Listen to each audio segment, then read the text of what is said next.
Hey everybody, I'm Anna K. Morris. You probably know me by now, but in case this is your first time watching, welcome. This is our first group coaching video. So this is what you'll get if you are a member of We Play Everywhere. And this week I'm giving you a taste of what it will be like for free. So I'm super excited. I'm a little nervous. I don't have any makeup on, and if you can see, like I also kind of need my hair done.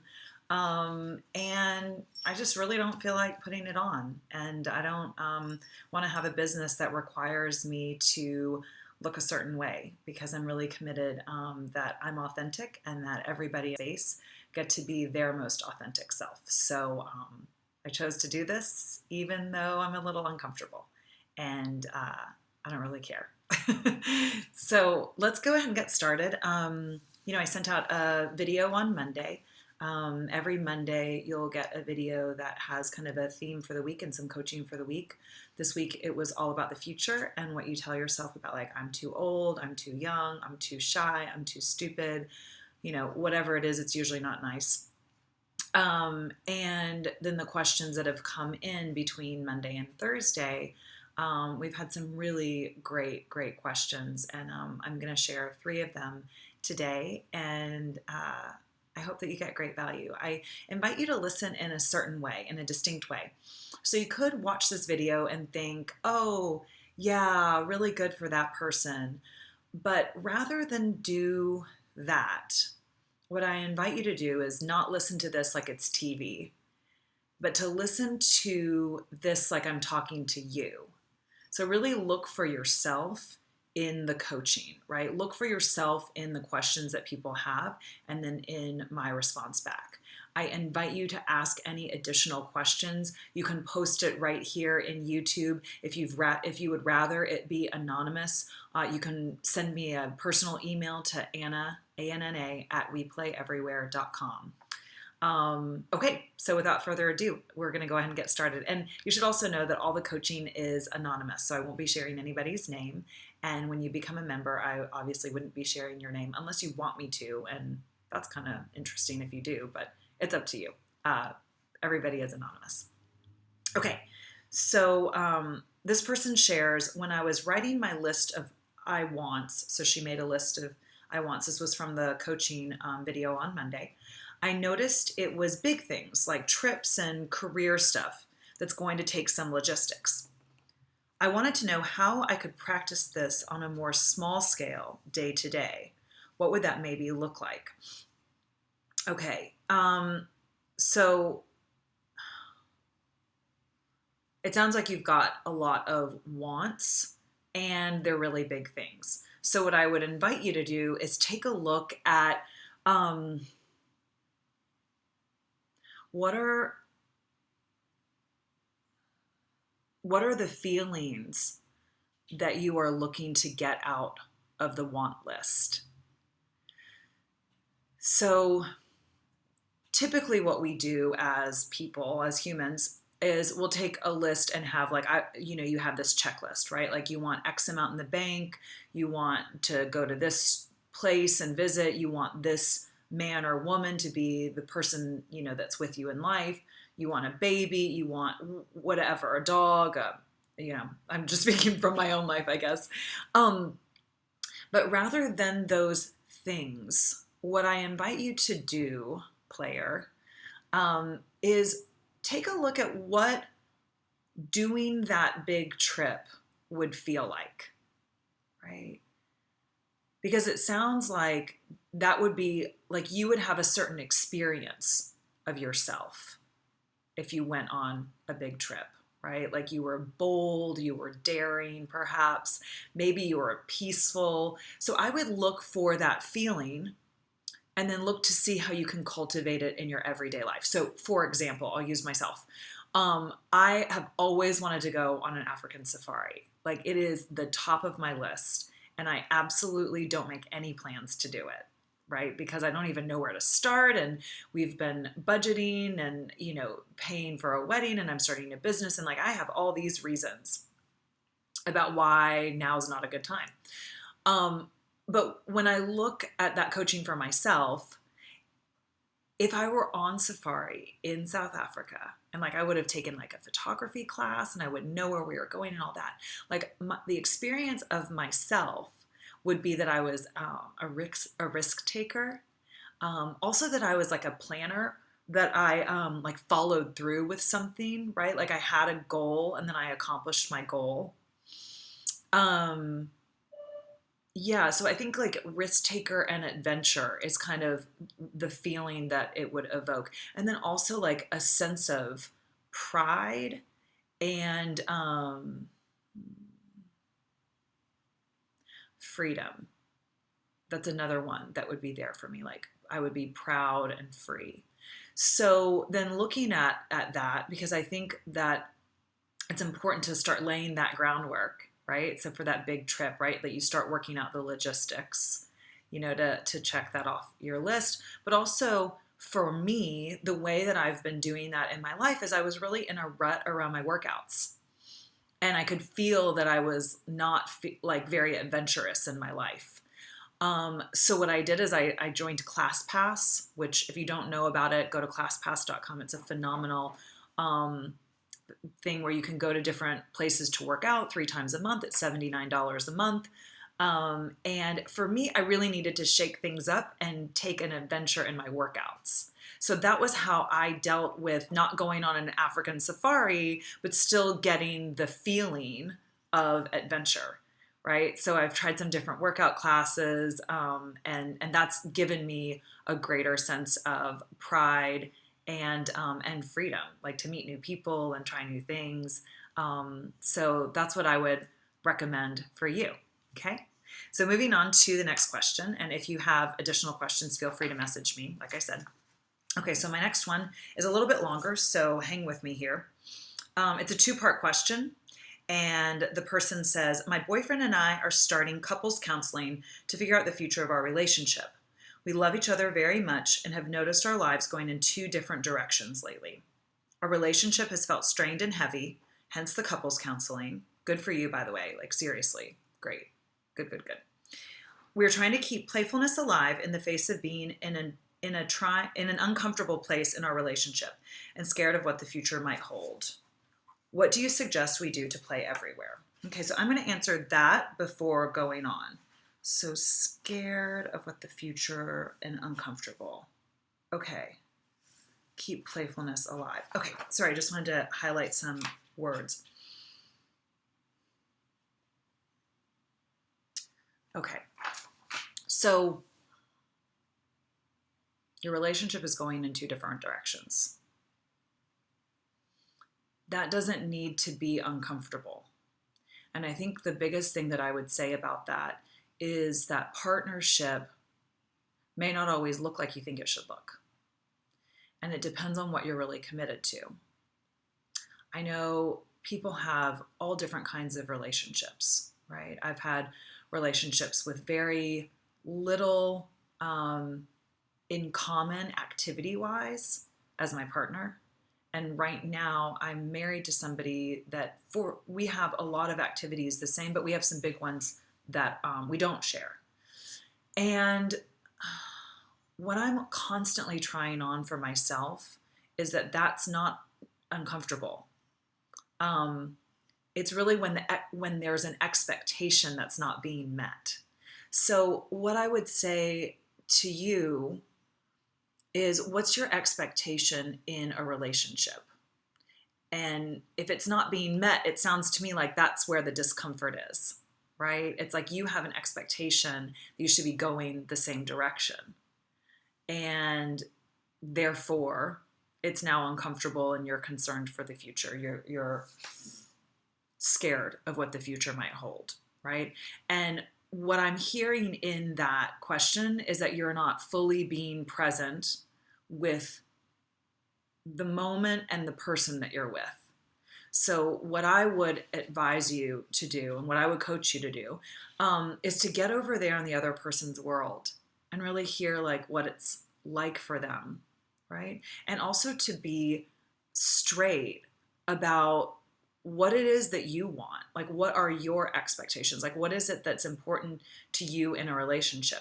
I'm not talking about a checklist, right? Like, he has brown hair and is tall. Not like that. I mean, what are the things that you value in a relationship? And it could be a really fun exercise for both of you to write down, like, what are the things that you value and expect in a relationship separate from one another, and see where it matches up.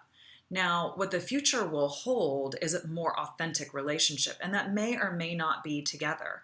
I think we get so caught up in like, it has to be together. And one of the most liberating moments of my life was when a former boyfriend said to me, I can't give you what you want right now. I really wanted to move in together and get married, and he was not there. And I knew that he was setting me free, you know? And had I kept trying to force it on him and convince him that we could be on the same path when it was really clear that we weren't, I wouldn't be with the man of my dreams, my husband. So what the future may hold is awesome.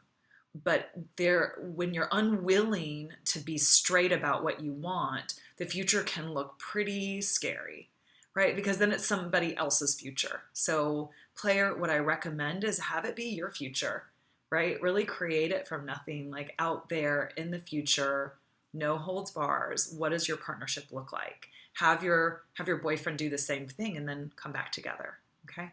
And I'll answer your next question right now. So the continuation of that is, I notice I'm trying to keep things lighter and more playful than he is. Many days he's just down. I want to play, I want you to play with me. I think that playing is better for both of us in the long run. And then I think I'm being insensitive. I have to allow him to be in whatever space he is. And it's really challenging to be patient to play with him. If I had it my way, we would play 100% of the time. My question is, how do you keep playfulness alive in your relationship when your significant other isn't in the place to be playful? Ooh, that's so good. So here's the thing with that. You have it that play looks a certain way. And you also, it sounds like you're also saying that because he's not playful, you can't be playful. I think that's what it says. How do you keep playfulness alive in your relationship when your significant other isn't in the place to be playful? Consider that he's being playful. This may be the way that he plays. So I know that sounds crazy and it may not be something that you agree with, but it's really not about you agreeing with it. It's just having you try on a different way of thinking. That's what most of this coaching is. None of it is right? Like none of it's wrong either. It's really just a different perspective. So what I'm hearing is that your experience of being playful is contingent upon another person, and it's not. Your experience of life is your experience of life, period. It is in the face of no agreement. It could be in the face of everyone agreeing with you. It really is irrelevant. You can be playful anywhere, anytime, no matter what. It's always a choice.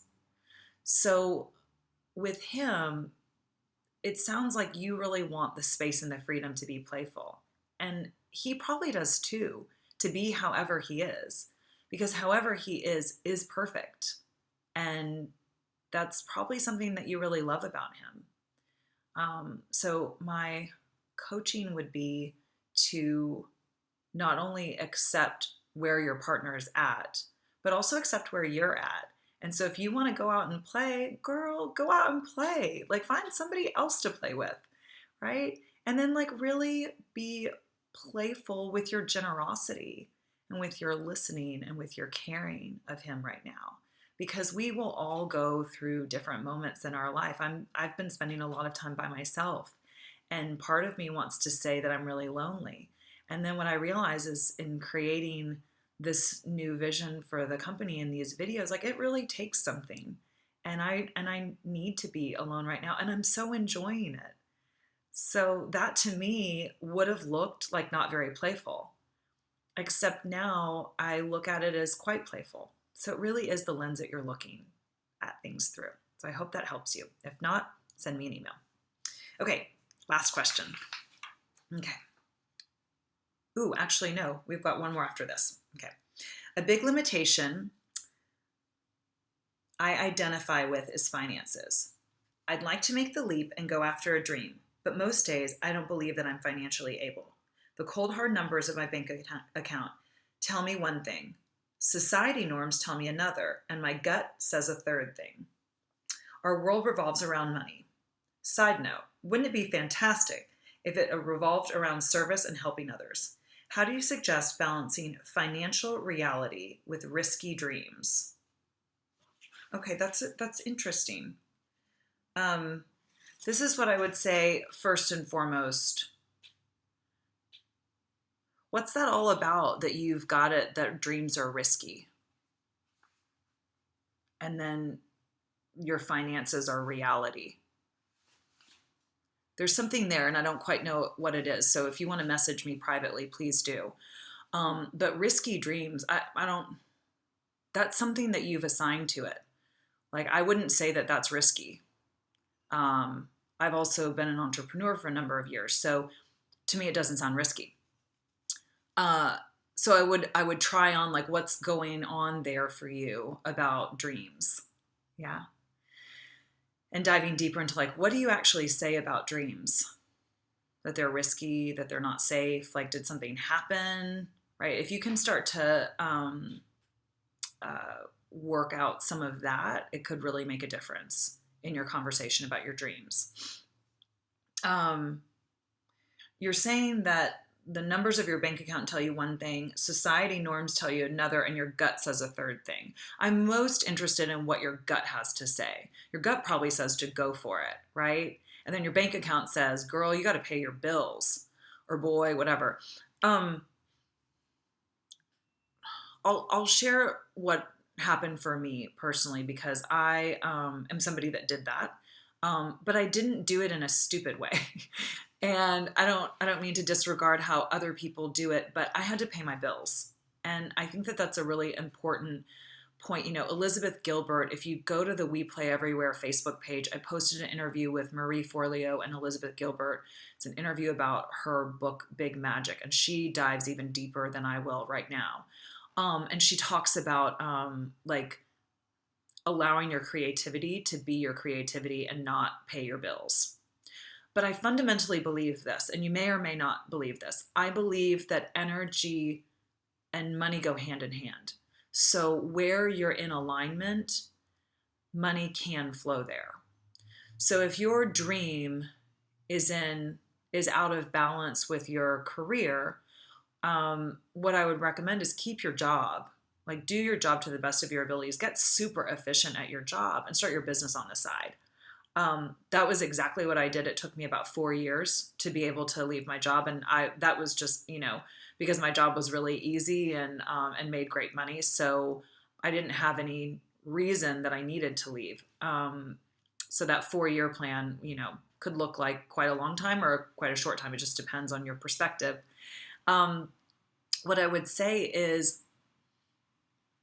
find the commonality between your job and the thing that you love to do, right? The society norms, like, put that shit aside. That's a tired conversation, and you're actually like getting something out of it that you keep engaging with it. So it's a way of like you staying small, and my God, I have plenty of those myself, but what I notice is it's actually a way of me avoiding what like how big I can be. So just notice that that's a form of resistance, that conversation. So I would invite you to put that aside, right? And then take a look at where there are pieces of your job that you love and are really good at, and work to enhance those, and then not the other ones, right? Like get a teammate to help you or things like that so that you can be more efficient with your work, and then really go after your dream. Like put a plan in place.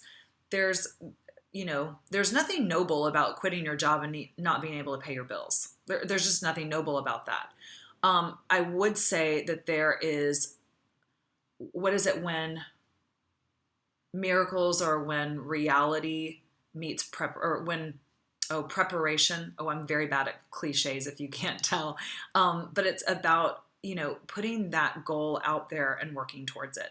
So if you want to do something with food or with, not, like anything, go for it. And don't think that like you need to quit your job to do that. You can go for it and it will take wings and guide you to the place that you're supposed to be. So I think the biggest thing that I would say is to take a look at your faith right now. And what do you really believe in? Do you believe in yourself? Do you believe in the universe and having your back and, jumping when you're not quite sure how far away the net is? You know, that's a conversation that's definitely in my household right now with this business. And like I'm really clear that I'm giving this my all, and I'm not doing anything else until I really like give it my best shot. So give yourself a timeline. That's another thing that I would recommend, just so that you can check against your timeline and see, and then allow for things to change. I hope that answers your question. It's a really great one. That's one that I've been through personally many times. So again, feel free to message me for more. Okay, last question. How do you deal with overwhelm when you have more than you know how to get done in the time allotted? I'm sure nobody can relate to that question. Most of my day, I'm faced with all the things that have to get done, not enough time to do them, and then tomorrow I have more requests. The list keeps getting longer and longer, and short of working 20 hours a day, I struggle to get it all done. Okay, so again, this is going to go back to what I was saying in the first couple of questions. It's really about the lens that you're looking at things through. So you're looking at the lens like I have to do all of this stuff versus there are things to do, right? Like that, I'm really clear that for you, it sounds like you've got a busy job and there are things to get done. The When people have that experience of not enough time and overwhelm, there's an inauthenticity there that's being covered up. And that's what you want to take a look at, right? Like you're so busy and you don't have enough time. When you think about it, that's actually quite significant. It's like based on the assumption that like you're the only one that can do it, and you're not. So I don't know what your job is, but what I would say is to take a look at your team and have some real conversations.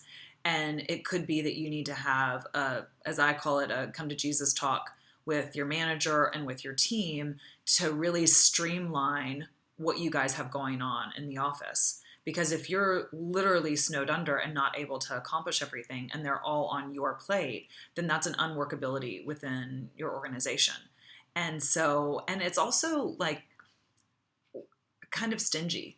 That may sound funny, but you're not giving other people on your team an opportunity to strengthen their skills and to contribute to the team. So I would really look at the scope of your work and see what in what you're being asked to do, what's within your job description, and what is it that you actually need to do, or can somebody else do it? Like I'll just to be really honest with you, like I'm not great at so many components of this business. Like I love doing these videos, I love coaching. Actually, event execution, not so great at. So I have a team that I always work with to put on events so that I don't go crazy and hate doing events because I've done that before. So if I didn't have a team, like there would be nothing. This wouldn't exist. It helps me to sleep at night. It helps me to have fun and play with this. So what I would advise you, player, is to take a look at your team and see where you can put some of that work so that it still funnels up to you, but you're not the mule carrying everything up the hill by yourself, right? You want to get other people, carrying things up the hill with you. An analogy that my friend always uses is if you have a piano and you want to push the piano up the stairs, it's so much better to push it with 5 people rather than just with 1. So utilizing that team. And then also, again, just if you want to dive a little bit deeper, you can take a look at like your story about this big to-do list. It sounds really significant, like you're the only one that can do it, and that's covering up something. Maybe you don't trust people, maybe you think they're stupid. That's something that I kind of deal with at times. Like I notice myself not relinquishing control because I think that somebody else is going to mess it up, and I have to do it all myself. So that could be there for you, and you can just be straight with people and tell them your concerns, and have some checkpoints in order to get things accomplished, and your eyes are on it along the process. So that can really help to make a difference. So that's it. Thank you, thank you, thank you. Thank you for watching, and it's been really fun. If everybody would just take a moment to close your eyes, I'm going to lead us through a quick meditation for the rest of our time. So with your eyes closed, find a comfortable seat, right? If you're driving, don't close your eyes. It's a terrible idea. So with your eyes closed, just find a straight spine, or if you're laying down, just relax into the bed or the sofa, and allow yourself to inhale deeply through the nose for a count of 4, 3, 2, 1, and then exhale for 4, 3, 2, 1. Yeah, keep breathing just like that as I continue to talk. And start by really feeling what you're feeling right now. Don't push anything aside, right? You may be feeling joyful, inspired. You could be angry, right? Irritated. Just let yourself feel however you're feeling. Allow this time for you to fully feel and be present. And then slowly blink your eyes open. Yeah. And then think of a feeling that you'd like to feel for the rest of the day or the evening. Yeah. So for me, I'm creating sweetness. Yeah. It's been really sweet to do this first coaching video, and so much fun to do it in this format. So yeah, I'm sweetness. So that's an unusual one for me, but I'll go with it. Thank you guys. Please join as a member. Go to weplayeverywhere.com. You can be a member for $28 a month. It's the least expensive coaching that I've ever heard of. And I'll give you as much of my time as possible with these coaching videos. Okay, thank you so much.